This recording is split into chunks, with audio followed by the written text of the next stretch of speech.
पीले दांत वाली बहू। रंजना कभी ब्रश नहीं करती थी। उसे कितनी बार उसके माँ बाप ने डांटा, लेकिन उसका कोई असर उस पर होता ही नहीं था, जिस कारण से उसके दांत पीले पीले हो जाते हैं। शादी के बाद। अरे बहू, वैसे तो तुझ में कोई कमी नहीं है, पर तेरे दांत इतने पीले कैसे हैं बेटा? कैसे मतलब? कोई सर्जरी थोड़ी ना कराई है। वो तो क्या नाम, मैं ब्रश नहीं करती थी तो पीले हो गए। अब क्या करूं? आप कहे तो लाल करवा लूं या फिर काले? यार ये क्या है, क्यों माँ से लड़ रही हो? लड़ रही हूँ? अरे मैं लड़ रही हूँ या ये बोल रही है कि दांत पीले हैं, पीले। अरे तपस्या थोड़ी ना की है इन्हें पीले करने के लिए। बकायदा ब्रश नहीं किया है 20 साल तक, तब जाकर। छी, कैसी बात कर रही हो? ये उस वक्त तो पीले नहीं थे जब हम लोग तुम्हें देखने आए थे। अरे तब साफ करवा लिया होगा डेंटिस्ट के पास जाकर। अब देखो कैसे पीले पीले लग रहे हैं। रंजना सास की तरफ गुस्से से देखती है। फिर शुरू हो गई पीले पीले पीले। अरे पीले तो तब भी थे जब मेरे हाथ का रसगुल्ला उड़ा उड़ा कर खा रही थी और बोल रही थी, लड़की नहीं गुणों का खजाना दे रहे भाई साहब। खैर, अब वो लोग करते भी तो क्या करते, पीले दांत वाली बहू पल्ले पड़ी थी तो झेलना तो था ही। एक दिन कीर्तन में रंजना गाना गा रही थी। अरे कमला बहन, माँ का द्वार है, यहाँ तो सब शुद्ध होकर आते हैं, फिर अपनी बहू को ब्रश भी नहीं करवाती तुम। दूर से पीले पीले दांत भक्ति में बाधा उत्पन्न कर रहे हैं। और कोई 2 साल के बच्ची थोड़ी ना लेकर आई हूँ मैं बहू बनाकर। अच्छी खासी लड़की है, अरे कैसे करवाऊं ब्रश? ये तो उसे खुद करना चाहिए ना। अब माँ बाप तो इसके जैसे तैसे निपटा दिए, ये नहीं सोचा कि सास कैसे संभालेगी।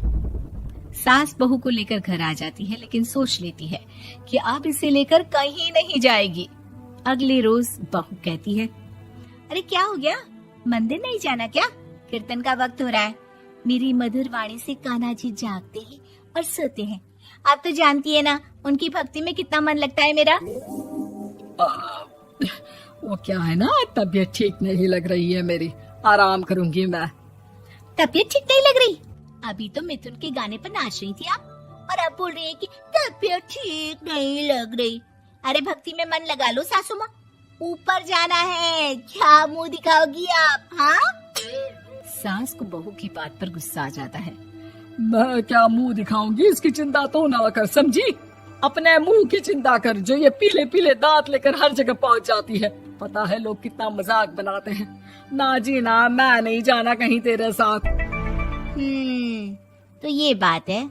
कोई ना, मत जाओ, मैं अपने कमरे में ही बैठकर भक्ति कर लूंगी। ऊपर वाला दांत थोड़ी ना देखता है, मन देखता है, भावना देखता है। और अरे बस बस, तू सब कुछ दिखा, बस ये सफेद चमकदार दांत ना दिखाना किसी को, है? जा यहाँ से। बहू को सास की बात का कोई फर्क नहीं पड़ता, वो तो जैसी थी वैसी ही रह जाती है। सुबह नहाकर किचन में खाना बनाना, फिर खाना खाना, कीर्तन भजन करना और सो जाना। एक दिन, माँ जी मैं सहेली के घर जा रही हूँ, शाम को लेट आऊंगी। हाँ, तो जाना, मैंने कौन सा तेरी आरती करनी है घर पर बैठकर। रंजना सहेली के घर जाती है, जहाँ वो पार्टी में जाने की तैयारी कर रही होती है। अरे शिखा, कहाँ जाने की तैयारी कर रही है? मैं गलत वक्त पर आ गई क्या? अरे नहीं यार, उल्टा सही वक्त पर आई है। मैंने ये साड़ी और ज्वेलरी निकाली है यार, शाम को इनके ऑफिस की एक पार्टी में जाना है। बताना कैसा लग रहा है ये सब? नहीं यार, इस ड्रेस के साथ तो वो वाली ज्वेलरी अच्छी लगेगी। हाँ सही बोल रही है, मैंने ध्यान ही नहीं दिया। वैसे तो हमेशा से मस्त फैशन सेंस रखती है। तो बड़ा जाती होगी ना पति के साथ पार्टी में।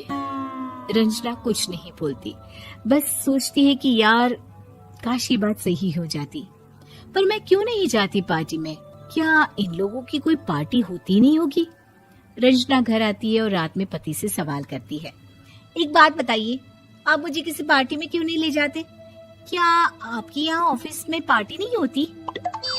पति बेचारा क्या कहता कि दांत पीले हैं तुम्हारे इसलिए। अरे कोई पार्टी होती नहीं हम लोगों के ऑफिस में, तो कहाँ से लेकर जाऊं? और मार्केट, मॉल, कहीं वीकेंड घूमना, कहीं तो। अरे यार सारे हफ्ते में एक छुट्टी मिलती है, तो सोचता हूँ कि आराम ही कर लूं। क्यों? रंजना मन मार के रह जाती है। पहले कभी सास के साथ मंदिर जाया करती थी, लेकिन वो भी सास ने ले जाना बंद कर दिया। घर बैठी बैठी रंजना बोर हो जाती है। तभी उसे आइडिया आता है और वो मायके जाने का सोचती है। सासू माँ, 2 दिनों के लिए मम्मी के घर जा रही हूँ। अच्छा अच्छा ठीक है, आराम से जा।